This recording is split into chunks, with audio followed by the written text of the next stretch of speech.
I don't know what was going on. What we do know is that he's a fool, and that's going to be pointed out here as well pretty clearly in his behavior. And so let's notice first here Belshazzar's just complete arrogance and his foolishness here in this passage. Daniel chapter 5 now, let's begin looking here. King Belshazzar gave a great banquet for 1,000 of his nobles and drank wine with them. While Belshazzar was drinking his wine, he gave orders to bring in the gold and silver goblets that Nebuchadnezzar, his father, had taken from the temple in Jerusalem, so that the king and his nobles, his wives, and his concubines might drink from them. So they brought in the gold goblets that had been taken from the temple of God in Jerusalem. And the king and his nobles, his wives, his concubines drank from them. As they drank the wine, they praised the gods of gold, silver, bronze, iron, and stone. Suddenly, the fingers of a human hand appeared and wrote on the plaster of the wall. Near the lampstand in the royal palace, the king watched the hand as it wrote. His face turned pale, and he was so frightened that his legs became weak and his knees were knocking. The king summoned the enchanters, the astrologers, and the diviners, and he said to them, as wise men of Babylon, whoever reads this writing and tells me what it means will be clothed in purple and have a gold chain placed around his neck, and he will be made the third highest ruler in the kingdom. Then all the king's wise men came in, but they could not read the writing or tell the king what it meant. So King Belshazzar became even more terrified, and his face grew pale. His nobles were baffled. Now, it's called I'm going to put feast, but this is a drunken party. That's all this is. 5 times in the text, it's wine, okay? Wine, wine, wine, the strong wine. I mean, this is a big drinking party. That's all it is. And it really is an illustration of what the Proverbs would say in places like Proverbs 20 and verse 1. Wine is a mockery and beer is a brawler. Whoever is led astray in them is not wise. And we see that depicted here in this foolish king. Belshazzar is a fool and now he's a drunk. And you get those two together and it's a bad combination. The worst kind of a fool is a drunken fool. And I don't know if he's got the lampstand on his head and acting like a fool, but in that moment, he thinks this great idea. He says, I'll tell you what, let's go get the articles that my father took from Jerusalem in the temple. Let's go get the gold and silver goblets, and let's drink from them. Now, you might think, what's the big deal with that? Well, actually, pagans, there was kind of some unwritten rules about sacred articles and objects like that. The pagans had rules about sacred items of things that they conquered and took from other lands. They would place them in their pagan temples, of course, but they were to be treated with respect. I mean, it's kind of like a trophy of the other team that you've defeated, so to speak. You've taken their trophy, and you're going to put it in your trophy case. You're going to put it in your temple, but you want to be respectful. You don't want to, you don't want to make the gods that you've conquered angry or kind of, spit in their face. And so even the pagans kind of had this understanding of how you treat these sacred articles and items. Well, Belshazzar, he didn't care about any of that. I mean, he, again, is a drunken fool and in throwing this feast. And so he fills them with wine and he's gonna mock the gods. He's gonna mock Daniel's God, of course, the one true living God. Daniel's gonna refer to their gods as the gods of silver, gold, and wood. And so he's gonna blaspheme, and he's gonna combine it with idolatry. He's gonna mock the God of Israel. He's gonna basically challenge that God and say, "Look how great I am. Look what I've done. Where were you at?" And all of that. Well, then something incredible, something bizarre happens. Last week, or a couple weeks ago, I talked about Nebuchadnezzar when he believed that he was a cow. How bizarre that story is. This one's up there too, out of the book of Daniel. This incredible handwriting on the wall, right? Of course, we use that as a phrase when, we say, well, the handwriting's on the wall. I think I'm about to lose my job. My boss is acting funny. He won't talk to me all week. The handwriting's on the wall, right? We use that phrase. Well, this is where it comes, exactly where it comes. So you have here the fingers, if you will, of God, the hand of God that the text says. This disembodied hand appears, and it begins to put letters on this white plaster wall of this. And you talk about sobering them up real quick. God's got their attention. Now, understand here, God is spirit. God does not have a body. God is spirit. But often the scriptures will speak about God as He manifests Himself in physical ways. And so this is one of those examples that we have here with God. There's Rembrandt's painting depicting this handwriting on the wall, the famous painting here. Now, the translations are interesting as it describes his response. The King James is probably the most literal. The joints of his loins were loosened. The joints of his loins were loosened. Yeah, the idea seems to be he wet himself. That's exactly the idea. Now you can imagine why our translators don't exactly want to translate it that way. And so his knees knocking, the King James, the loins were loosened. You talk about terrified in his drunken feast of just exulting in his power and his might and all of this. And he is, he's terrified here. He is,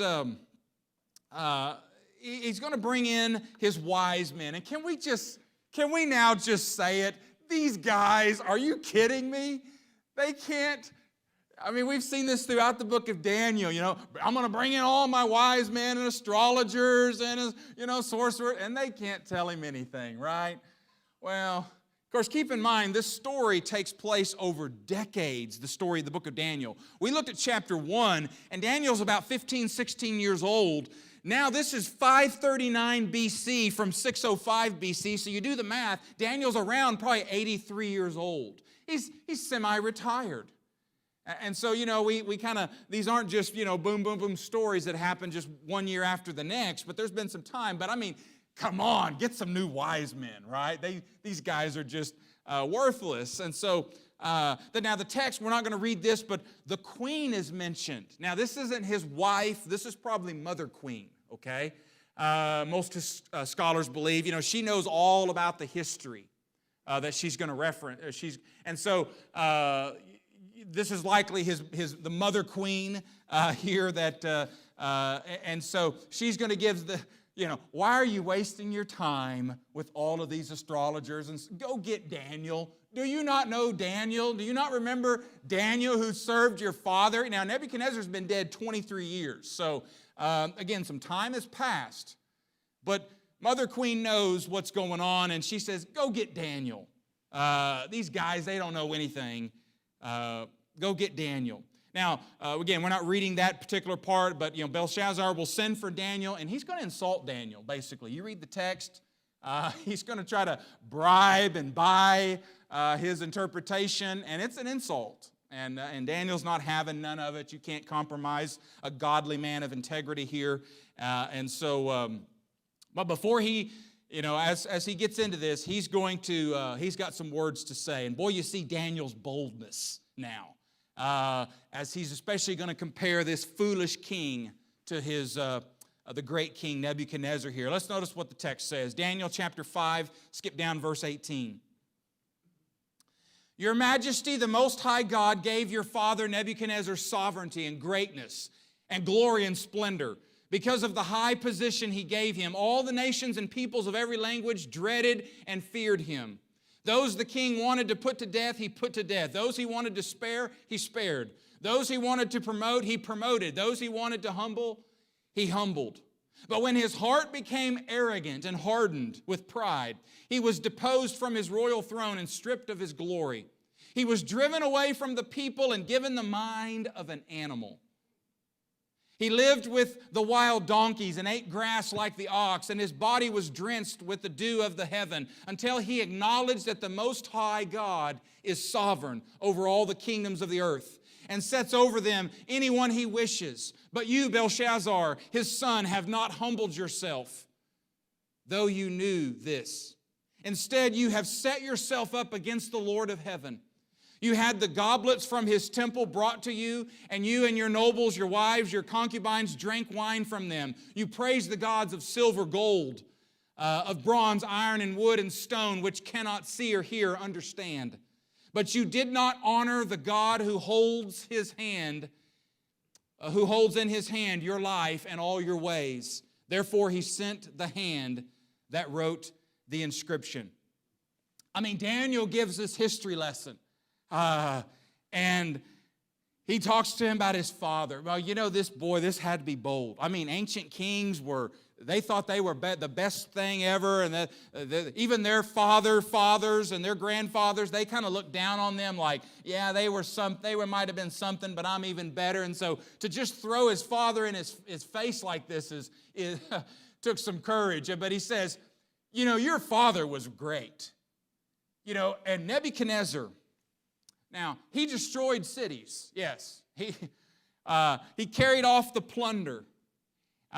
He made Babylon the largest and most beautiful city of the ancient world. You have the Hanging Gardens, which is one of the ancient wonders of the world that Babylon had. All these things Nebuchadnezzar did. Daniel basically is saying, Belshazzar, what have you done? You've thrown a drunken party. Boy, aren't you something? This boldness here. What he's doing, he's saying, you're nothing like your father, in essence. Look, your father did all these things. What have you done? And of course, that's going to lead to his rebuke. He talks about in his history lesson with now rebuke, the king and his pride and arrogance. He's just like his father, except the big difference is, your father Nebuchadnezzar, when God humbled him and made him like the ox, you remember? We talked about that a couple weeks ago. Except Nebuchadnezzar humbled himself, you remember? And acknowledged the God who is sovereign over all.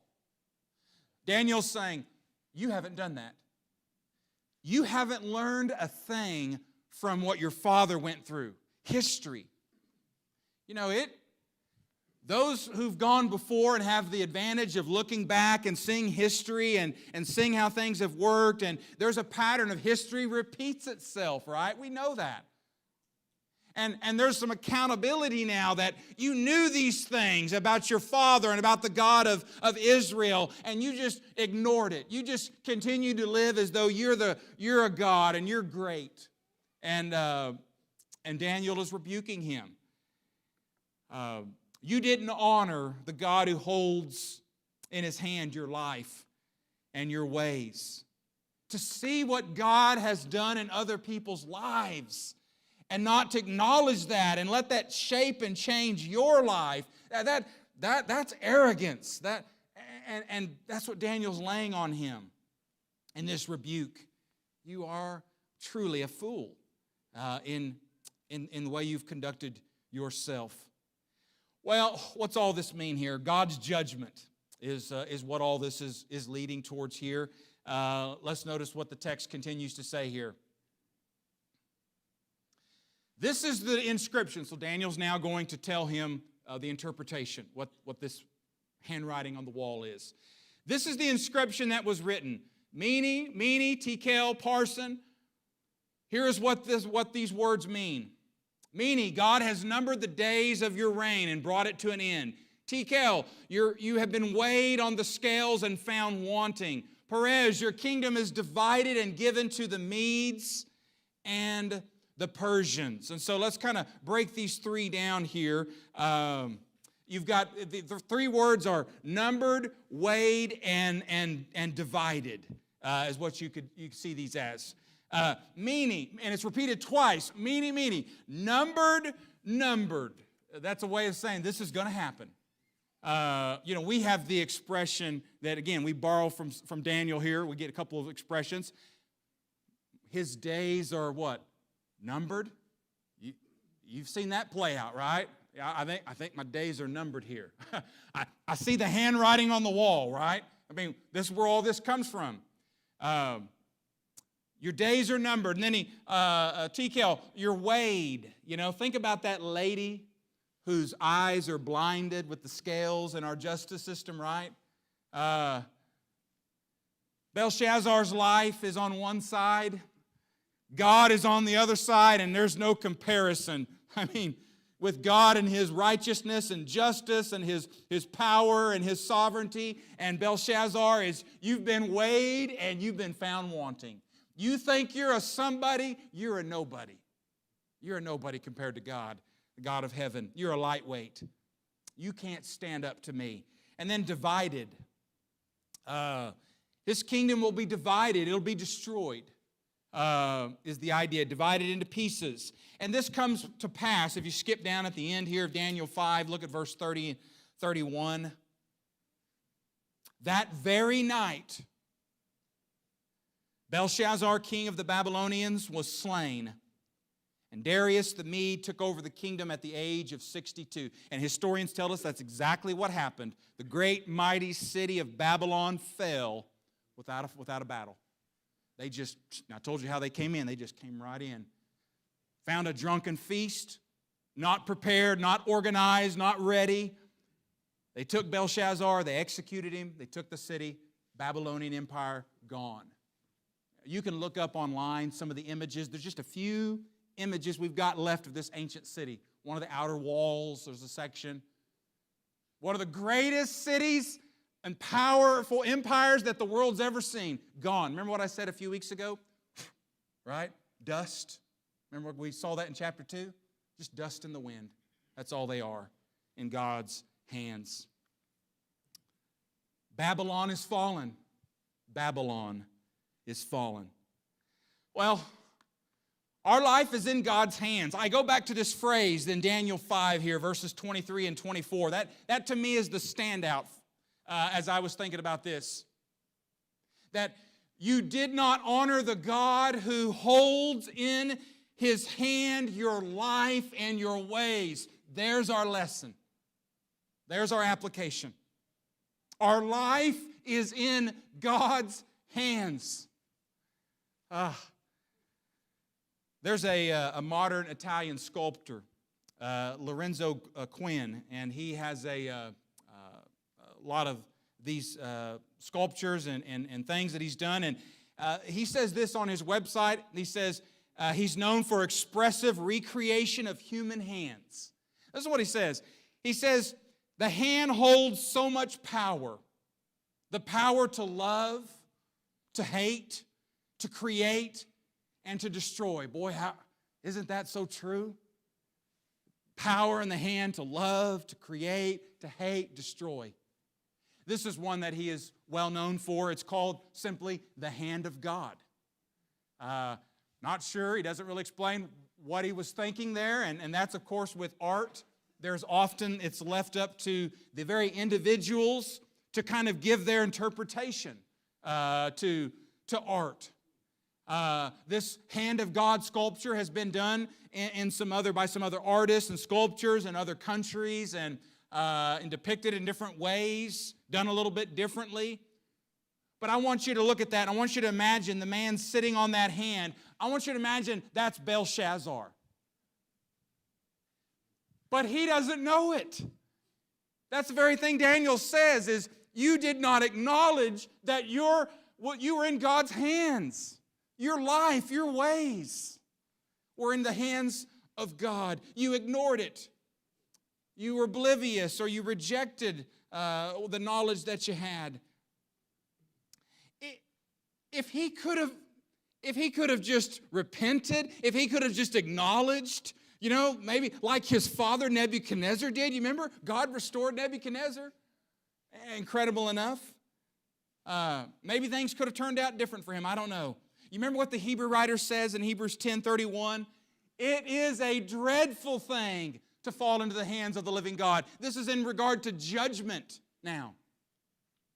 To disregard God, to reject His way, to reject His plan, His teachings, His commandments, to snuff our nose, to turn our nose, to turn our back, to mock God. It's a dreadful thing to fall into the hands of the living God, and judgment will be that way for all who foolishly live as though there is no God. You see, that's really what it comes down to, is living as though there's no God. But I think about that, and I think, what if we could kind of take this sculpture again, kind of go back to that sculpture again? God is depicted in the Scriptures as a number of times you have the hand of God. And so what if we could kind of take a different image of this and think about a person sitting in the hand of God and kind of look at these Scriptures here? Let me give you some of these Scriptures here. Maybe it will bring us some comfort and encouragement. Isaiah 49, 14 and 16. But Zion said, the Lord has forsaken me. The Lord has forgotten me. Can a mother forget the baby of her breast and have no compassion on the child she has borne? Though she may forget, I will not forget you. See, I have engraved you on the palms of my hands. You see that? Look at that. Your walls are ever before me. Look at John 10, 27 and 28. My sheep listen to my voice. I know them and they follow me. I give them eternal life and they shall never perish. No one shall ever snatch them from my hand. What assurance. What comfort. We just saw from the Isaiah passage that even if the best of mother were to walk away from her child, I'll never do that to you. I've got you in the palm of my hands. And Jesus says, no matter what happens, I am the shepherd, the good shepherd, and nothing can snatch you out of my hands. Look what Jesus says on the cross, Luke 23, 47. He called out with a loud voice, Father, into your hands I commit my spirit. The surrendering act of obedience that Jesus gave yielded Himself to the hands of His Father to accomplish the Lord's will. Thomas in John chapter 20 and verse 27, remember Thomas was doubting because he wasn't there at first when Jesus appeared to the 10. Judas, of course, is gone. And so then a week later, there's Thomas, and Jesus goes right towards him. Come over here, stop disbelieving and start believing. Put your hand in the side, look at my hands. Then he said to Thomas, put your finger here, see my hands. Reach out your hand and put it in my side. Stop doubting and believe. Come see this love, this commitment, this devotion that you can see in my body. We talked about that empty tomb and the resurrection, the power of that last week. The hand of God. Our life, our ways, in the hand of God. It's a children's song. I don't know why we classify things as children's songs. You know it, right? He's got the whole world in His hands. He's got the whole world in His hands. He's got the whole world in His hands. He's got the whole world in His hand. Then, of course, He's got me and you, brother, in His hand. He's got me and you, sister, in His hands. He's got me and you, brother, in His hands. He's got the whole world in His hands. I think that's more than a children's song, friends. I think the greatest rulers that have ever sat on thrones of kingdoms of men had to learn that the hard way, that He indeed has the whole world in His hands. What does that mean for you and I? Well, it means His purposes will always be fulfilled. It means, as Peter would say in 1 Peter 5, verse 6 and 7, humble yourselves. Notice, humble yourselves. That's what it takes. Starts with humility. Therefore, under God's mighty hand, that He may lift you up in due time. Cast all your anxiety on Him because He cares for you. Humble yourself under God's mighty hand. I don't know if there's been some days and weeks and months this past year where you've been humbled, where you've had to realize, life is bigger than me. There's things that I can't control. There's illnesses, there's economic factors, there's social, there's political, there's a lot of things that are out of my hands, but not God's. He's got the whole world in His hands, church.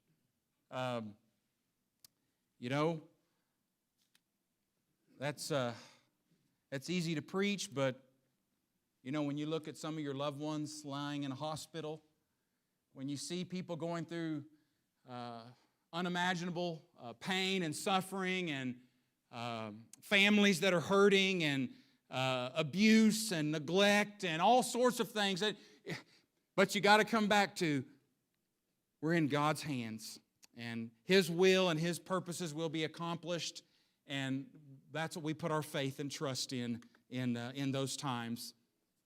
He's got the whole world in His hands, and we ought to humble ourselves before the mighty hand of God so that He'll lift us up in due time, and that's our desire. That's who we know. We know who God is. We know who we are, and the hand of God, that's what we're in, is the mighty hand of God. Maybe this morning you recognize that your life is really not your own, and you acknowledge that, and you're willing to maybe come this morning, and maybe as a Christian you've said, yes, at one time I've been a Christian, I'm a believer, but I've been living as though life is in my hands. And maybe you need to acknowledge, change your thinking, and ask for forgiveness and strength. And maybe you're here and you need to put Christ on in baptism, obey the gospel, and you need to surrender yourself and humble yourself under God and His gospel, and put the Lord on in baptism, become a follower of Jesus. Your life will be in His hands and His ways. If we can help you, come as we now stand and sing this song. All to Jesus I surrender, all to Him I freely give.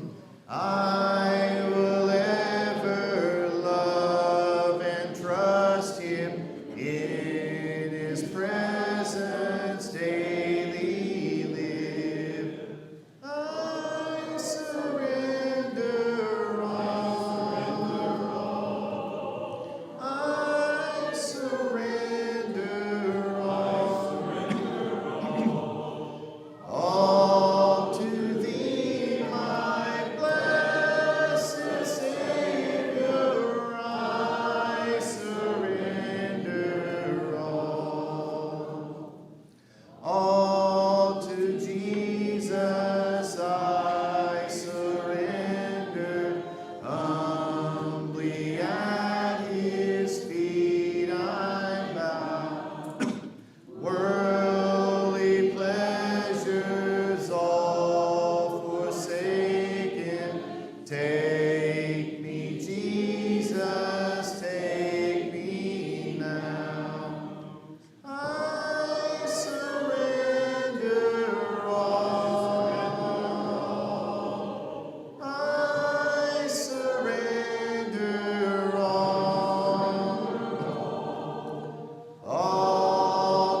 Emily, is it okay to announce this from the pulpit? What an appropriate sermon. We are indeed in God's hands, and we know that He is in control, and He knows everything about our lives. And we've had a couple of prayer requests this morning from our sister Emily Ratliff. And she says here that her mom found out that she has blood cancer and is waiting on decisions of how she might be treated. And then her dad ended up going to, I believe, the ER earlier this last week, and ended up again with some work being done on him, and he ended up with 3 stents being put in.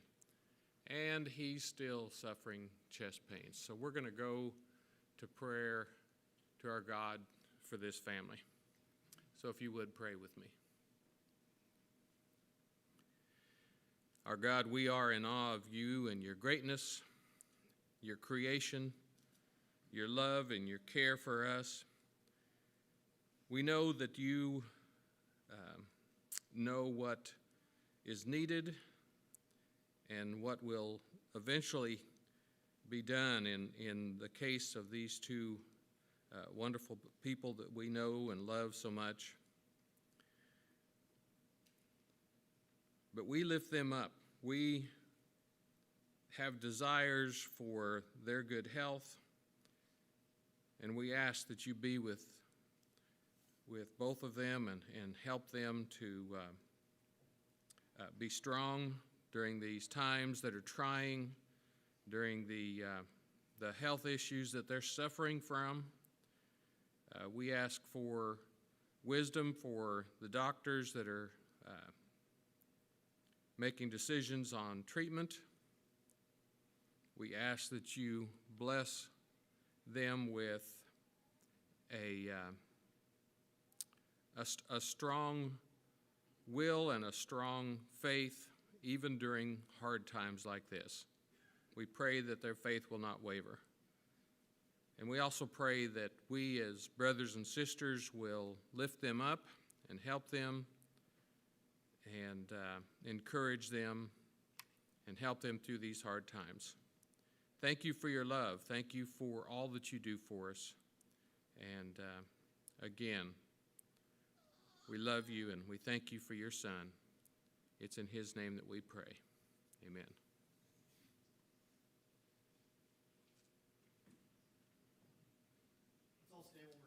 Song.